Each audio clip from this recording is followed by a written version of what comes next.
just use a really good conditioner. I love Pantene. I love John Frieda. Anything that is heavy and will coat it and, you know, help get out the tangles in the shower and just keep it soft throughout the day. I'll typically use some aloe vera juice. Actually, I'll get it from the plant itself. I'll cut the plant open, put some of that on my roots, and I'll give myself a clarifying treatment. I'll use some baking soda and some water and put that on my roots too, and it'll really clean my hair out pretty well. So I don't use a lot of products at all. I have an applicator bottle. It's like I can get that from like the dollar store or something, and I have tea tree oil, olive oil, carrot oil, shea butter. I melt down, and so pretty much is like this whole thing that I've created, and I melt it all down, and I put that in my hair at night. I'm using a product right now called Kinky Curly, which I bought. It's empty, but I'm gonna buy my new jar today. Castor oil works great on my hair. And glycerin works great on my hair too. I've never used the coconut oil. I never tried that, but castor oil seems to work. And if something works for me, I really don't venture off too much. There is one product that I just found. It's called like Africa's Best, and it has like soybean oil and sweet almond oil, all the types of oils that smell really good, and you can put it on your entire body. And that's the good thing about natural stuff. It's like it's not just for your hair. I just use good old-fashioned olive oil. I have two products that I use in my hair. I go to Stylist, she washes it for me. She uses a very light lavender, of course, in my hair. And the oils that she uses, again, is the tea tree oil and the lavender, which works perfectly for me. I don't vary because I like to keep them nice. The Parnavu tea tree is really good. My name is Alea. The hairstyle I like is this one. This is my favorite hairstyle right now. I love to do different things with this look. I mean, I could twist it up, do the mohawk thing, but I'm usually just rocking a big fro. Pin curls. I like the curls. I love a ponytail. I love to rock it in a bun. But sometimes I like to wear it in a braid. So those are kind of like my basic styles I love to wear. Generally, I just wear it either down or up in a ponytail. Sometimes I try different things, but I think just down like this is my favorite because it's the easiest. Pretty much just tousled bed hair. I love the whole Wendy Williams big blonde hair thing. Sorry, Wendy, love you. This is my favorite hairstyle. I like wearing my hair down. I really don't do too many updos. For some reason, it gives me headaches when I wear my hair up. So I like wearing it down. It just brings a sexiness. Don't you think? My favorite hairstyle, I think, would have to probably be like braids. I love braids. I like to play with different designs and stuff like that of braids. I like to wear my hair up, and also I do wear weaves sometimes. I like the afro ponytail too, you know, just for different looks. The fro hawk in all kinds of ways, like sometimes bigger, sometimes kind of pat it down a little bit depending on how I feel. If I want it more wild, I'll plait it up at night and pin it up on the side. So that's like my favorite. I like twist outs. I like that whole curly thing. A lot of times if I wear my hair out, I'll just wear it in a fro. I like that kind of funky, edgy look. My favorite hairstyle is up. Out of my face, out of the way, just up. But when it's down, I like to wear it crinkly or curly or just wild. I like wild hair. I think my hair is really soft and that it's long and real curly. I love it because it's less maintenance. I can get out the door faster. I love how like my hair grows. I never knew, like when you perm your hair, you don't know how your natural hair grows. And I never knew my hair grew in like curls and spirals, and there's different kind of textures in it. So it's really cool to see that my hair is actually really, you know, beautiful in its natural state.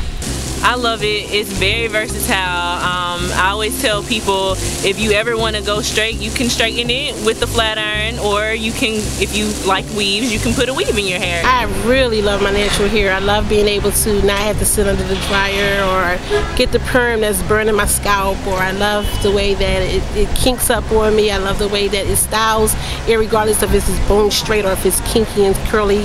I really love my hair. It was one of the best decisions I could make in my life. When I walked out down the street, it gives me more confidence to know that I'm wearing my hair this way because I choose to wear my hair this way and it fits me so well.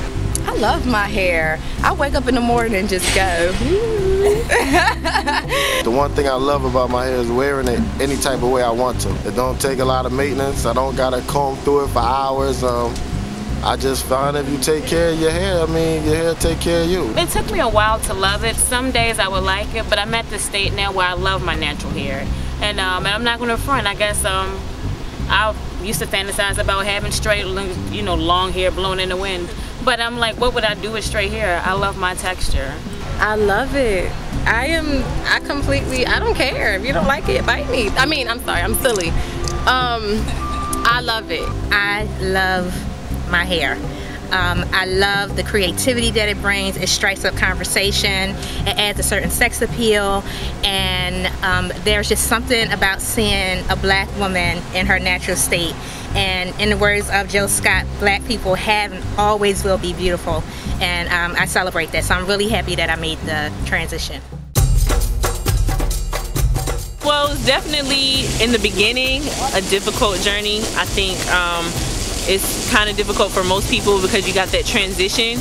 But for anybody that's trying to go natural, thinking about going natural, I definitely suggest that you just keep it up. It won't be long before you know it, you're gonna have like this full head of natural hair and you're gonna be really glad that you didn't give up. But if you give up, you'll probably regret it because it's so versatile. I think natural is so beautiful and it just brings out like the real you. I just like to say that for anybody who really is considering going natural but they're scared to, just do it. It's very liberating.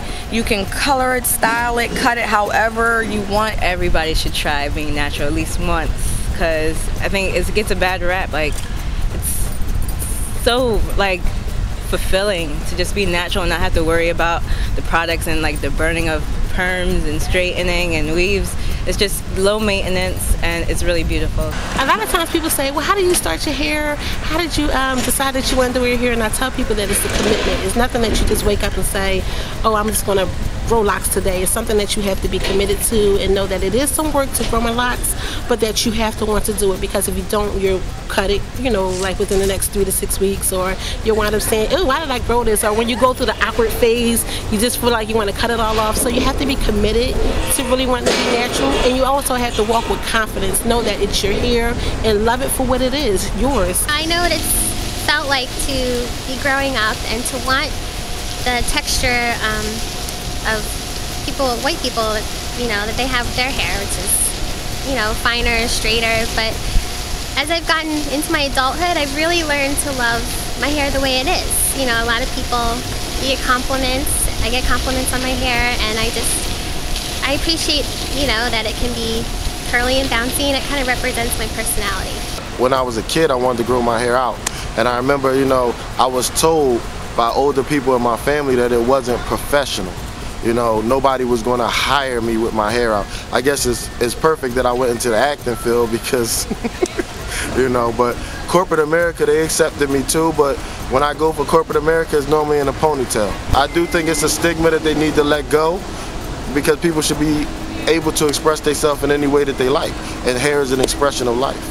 I think it should be encouraged, especially, you know, I hate to see little girls, you know, like 5 and you already have a perm. I think you should be able to, and I'm not saying there's anything wrong with a relaxer. You know, it's your choice and how you want to do your hair, but I think that especially as black women, and you have that image issue, I think before we even step into that relaxer thing, I think we need to kind of grow up and accept, you know, ourselves as we are. My life has never been the same since I became natural, because it's what I was really, you know, this is what I was born with naturally, and I wouldn't change it for the world. I don't want to be like anybody, and it's okay to have your own natural hair. Everybody else in the world can have it. Why can't we? I just looked into some research like about like weaves and stuff like that, and that's a whole like $billion business that us as the African American community, as I know, are not getting like 1 cent of that. So it just, to me, it makes more sense. It's wonderful because honestly, when you do get rid of the hair, it is freeing.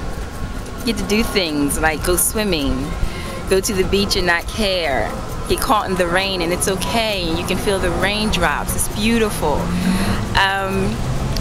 And it is liberating, to be honest. We're born in our natural beauty, in our natural state, and it's definitely something that exudes our beauty, our naturalness. And I think wow, it is so inspiring to see more women embracing their natural beauty. You know, it takes confidence and a strong mind to go against the typical standard of beauty. To all my natural sisters out there, the spotlight's on you, so let it shine. Stay tuned for part 2 of this series, in which we'll be taking a closer look at natural hair textures. How much do you know about your hair? Until next time, peace.